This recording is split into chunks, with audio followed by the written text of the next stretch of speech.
กับทักทายสบายดีผมเองพี่น้องสบายดียามเช้าๆเนาะมื้อนี้เนาะมื้อนี้ก็ทักทายสบายดีเด้อสบายดีตอนเช้าๆมื้อนี้นี่ผมเองพี่น้องทุกคน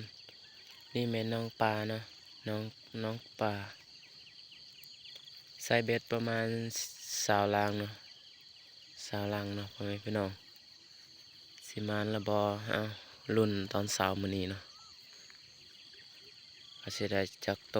ตอนเช้าๆทักทายสบายดีตอนนี้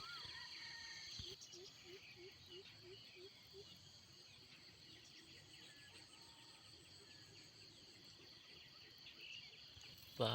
เห็นปลาแล้วเนาะพ่อแม่พี่น้องมานแล้วเบ็ดตัวนี้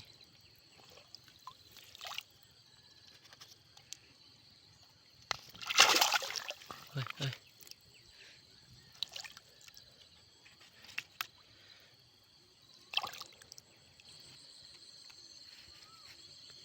ปลาคอ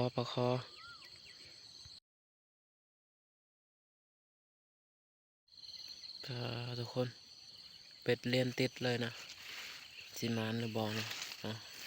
ลงเบิ้งลงยามเบิ้ง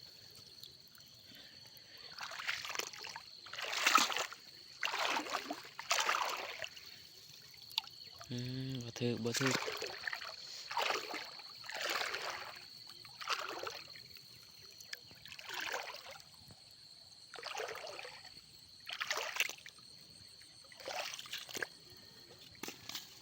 ็ดตัวนี้น่าสิถึกเนาะ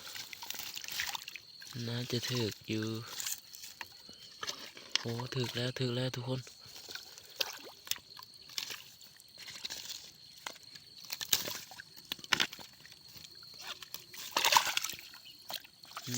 ปลาข้อ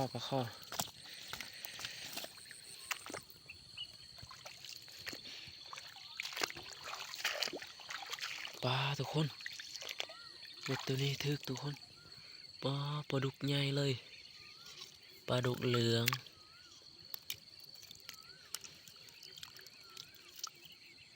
นี่